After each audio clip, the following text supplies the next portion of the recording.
அஸ்ஸலாமு அலைக்கும் ரஹ்மத்துல்லாஹி வரகாத்து. என்னுடைய ரெசிபி இன்றைக்கு வந்து கட்டா கருவாடு எப்படி நம்ம வீட்டில் செய்வோம் அப்படின்றது தான் என்னுடைய ரெசிபி. அதாவது நம்மளுக்கு இப்போ அப்பார்ட்மெண்ட்டில் இருக்கிறோம், வீட்டில் இடம் இல்லை, பால்கனி இல்லை, கிச்சன் சின்ன கிச்சன், ரெண்டே ரூமு அப்படியெல்லாம் இருக்குது. நம்மளுக்கு எப்படா இந்த கருவாட்டை காய வச்சு எடுக்கிற உடலை நாரும் அப்படின்லாம் யோசிக்க தேவையில்லை.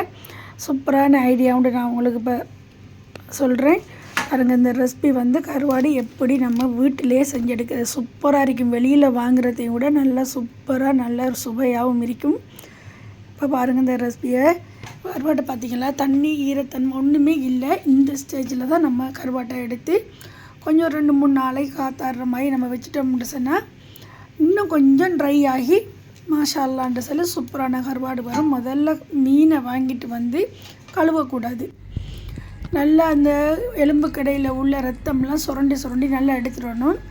நான் கருவாட்டை ஃபுல்லாக காய போடுறதுக்கு இந்த வசதி போதாது, அதனால் நான் துண்டு துண்டாக வெட்டி எடுத்துட்டேன்.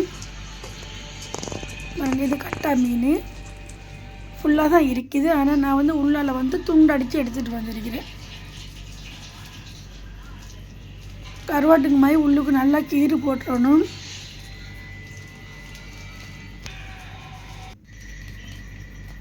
நல்லா சுரண்டணும், ரத்தம்லாம் இல்லாமல் நல்லா சுரண்டிடணும். தண்ணியில் கழுவையே கூடாது. உப்பும் மஞ்சளும் மிக்ஸ் பண்ணி நான் அந்த கருவாட்டில் போட்டிக்கிறேன். பார்த்துக்கோங்க, மீனில் நல்லா தடாய் ஊட்டிக்கிறேன். ஒரு இடம் பேலன்ஸ் இருக்கக்கூடாது, நல்லா அப்பணும். உப்பு நல்லா அப்பணும். இதே கல்லுப்பாக இருந்தால் நல்லா இடிச்சிட்டு சேர்க்கணும். இது ஒரு பக்கெட்டு ஃபுல்லாக நான் போட்டுட்டேன். இது வந்து இன்னொரு பக்கெட்டுக்கு போடுறேன். இதில் மஞ்சத்தூள் கொஞ்சம் கூடி போய்த்து. மஞ்சத்தூள் எப்பயுமே நீங்கள் ரொம்ப கூட்டக்கூடாது, ஒரு அளவுக்கு தான் கூட்டணும்.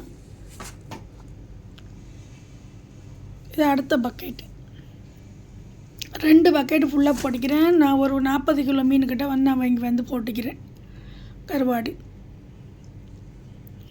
இம்பார்ட்டன்ட், நம்ம வந்து மொய்க்க விடக்கூடாது. மொச்சிச்சுன்னு சொன்னால் புழு வச்சிடும், புழு வரும். அதுக்கப்புறம் நம்மளுக்கு சாப்பிட முடியாது. கருவாட்டை நம்ம காய வச்சியும் நம்ம வைக்க முடியாது, புழுவாகிடும். இதை வச்சு என்ன செய்யணும், காற்று போகாமல் நல்லா இறுக்கி கட்டி வச்சிடணும். கட்டிட்டு மூடியால் மூடிட்டு மேலுக்கு ஏதாவது ஒரு பாரமான ஒரு சாமனை தூக்கி வச்சிடணும். மேலுக்கு நைட்டு ஒரு அம்மி இருக்குது, அதை தூக்கி வச்சுக்கிறேன். இன்னொன்றுக்கு மேலே கூடையை தூக்கி வச்சுக்கிறேன். எண்ணெய் கூடன்னு சொன்னால் வெங்காயம் உருளைக்கிழங்கு வைக்கிற கூடையை அதுக்கு மேலே தூக்கி வச்சுருக்கிறேன். அந்த வெயிட்டுக்கு தேவைன்றதுக்காக நான் வச்சுருக்கிறேன். சரியா, அதை வச்சுட்டு இப்போ நான் ஒரு 2 கிழமை தான் இந்த டைம் உங்களுக்கு அவசரம்னா 2 கிழமையில நீங்கள் திறந்து கழுவலாம். நான் வந்து 2 மாதம் கழித்து தான் இதை நான் திறந்துருக்கிறேன். பார்த்துக்கொள்ளுங்க, எவ்வளோ நாளைக்கு வந்தாலும் வச்சுக்கலாம். 3 மாதத்துக்கு கூட நீங்கள் வச்சுக்கொள்ளலாம். இது வந்து அந்த அரை பக்கெட்டு, ஃபுல் பக்கெட்டு திறந்தது நான் உங்களுக்கு இன்னும் காட்டலை. ஏன்னா இது எல்லாம் கருவாடு தான், அதனால் காட்டலை. இம்பார்ட்டன்ட், ஐஸ் தண்ணியில் கழுவணும். எல்லா மீனையும் ஒரே அடியாக தண்ணிக்குள்ளே போட்டு கழுவக்கூடாது. 2 துண்டு 3 துண்டு அப்படி போட்டுட்டு அது நல்லா முதல்ல சுரண்டி கழுவிடுங்க ப்ரெஷ்ஷால். அதில் இருக்கிற வெடுக்கு கவுச்சி எல்லாம் போயிடும். சரியா, நல்லா கழுவினதுக்கு பிறகு எப்பயுமே 3 தண்ணி கழுவணும். நம்ம எல்லாம் ஐஸ் தண்ணியில் தான் கழுவணும். ஐஸ் பட்டாலே நம்மளோட கை நல்லா விரைக்கிற மாதிரி அப்படி ஐஸ் அரைக்கும். நான் ஐஸ் கட்டி போட்டிக்கிறேன். இங்கே பாருங்கள்,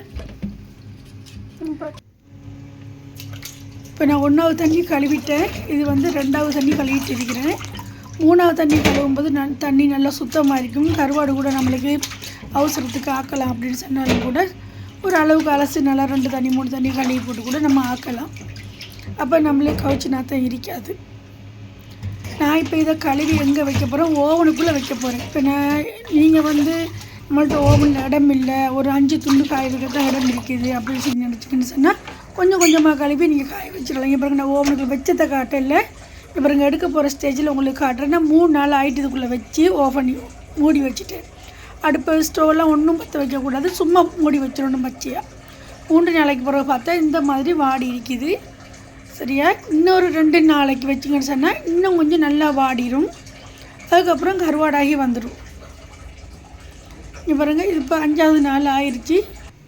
இதுதான் கருவாடு. இன்னும் உங்களுக்கு கொஞ்சம் காயணும் மட்டும் சொன்னால் ஒரு பேக்கில் போட்டு சும்மா கொழி வச்சுக்கிட்டாலே ஆயிடும்.